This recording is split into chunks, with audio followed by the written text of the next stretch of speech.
இறைவனை மட்டும் புகழ்ந்தவர்களாக இருக்கின்றோமா, அந்த அல்ல இறைவனுக்கு மட்டும் நன்றி சொன்னவர்களாக இருக்கின்றோமா, இல்லை அந்த வல்ல இறைவனிடம் மட்டும் உதவி தேடியவர்களாக நாம் இருக்கின்றோமா என்றெல்லாம் நம்மை நாமே அதில் உரசி பார்த்து நம்முடைய செயல்பாடுகளை நாம் அமைத்துக் கொண்டோமேயானால் காலப்போக்கில் இதனுடைய இந்த செயல்பாட்டு தினம் தினம் நாம் செய்து வரக்கூடிய இந்த செயல்பாட்டின் காரணமாக காலப்போக்கில் இது நமக்குள்ளேயே ஒரு அரணை நாம் ஏற்படுத்தி கொடுத்து விடும்.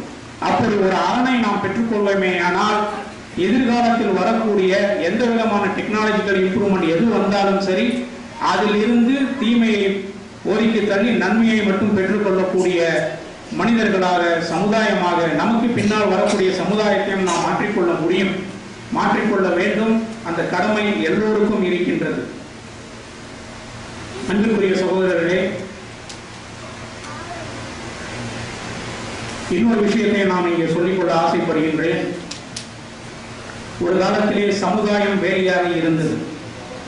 என்ன விஷயங்களை எப்படி உள்ளே கொண்டு வர வேண்டும் என்பதில் சமுதாய கட்டுப்பாடுகள் இருந்தன. இன்றைக்கு அந்த கட்டுப்பாடுகள் உடைந்து விட்டது. சமுதாயம் பல்வேறு பிரிவுகளாக பிரிந்து சிதறி கிடக்கின்ற இந்த சூழலில் அந்த கட்டுப்பாடு சாத்தியமில்லாமல் இருந்து கொண்டிருக்கின்றது. அதற்கு அடுத்த போல் உறவு முறைகளின் கட்டுப்பாடு இருந்தது. இன்றைக்கு அந்த உறவு முறைகளும் உடைந்து போய் கொண்டிருக்கின்றன.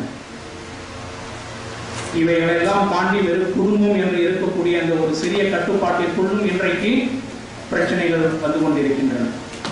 நமக்கு தெரிந்து இந்தியாவில் சமீபத்தில் நான் சென்று வந்த பொழுது எனக்கு தெரிந்து எனது அறிவிப்பு அருகாமையில் இருக்கக்கூடிய எத்தனையோ வீடுகளில் இந்த செல்போனினால் ஏற்பட்ட பிரச்சனைகள் ஏராளம் ஏராளம் ஏராளம்.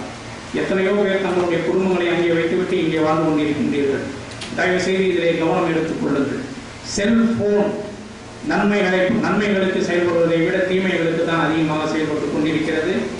அந்த சூழலில் நமது குடும்பத்தினர் யாரும் ஈடுபடாமல் இருப்பதற்கு நாம் எல்லோரும் நம்மால் முயன்ற அளவுக்கு முயற்சிகளை செய்து நம்மை நாம் பாதுகாத்துக் கொள்ள வேண்டும் என்று இந்த தருணத்திலே அந்த செய்தியை உங்களுக்கு நான் தெரிவித்துக் கொண்டு, இந்த சுவனப்பாதை என்ற இந்த பத்திரிகையில் கடந்த 5 வருடமாக நானும் பார்த்துக் கொண்டுதான் வருகின்றேன், படித்துக் கொண்டு வருகின்றேன். பல்வேறு விதமான செய்திகள் வருகின்றன.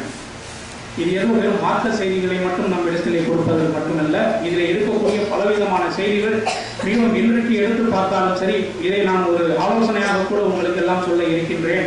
ஒரு 5 ஆண்டு இதழ் என்று கூட நீங்கள் தொகுத்து வெளியிடலாம். அந்த அளவிற்கு ஒரு பல அருமையான செய்திகளை தாங்கி இந்த பத்திரிகை இருந்து கொண்டிருக்கிறது.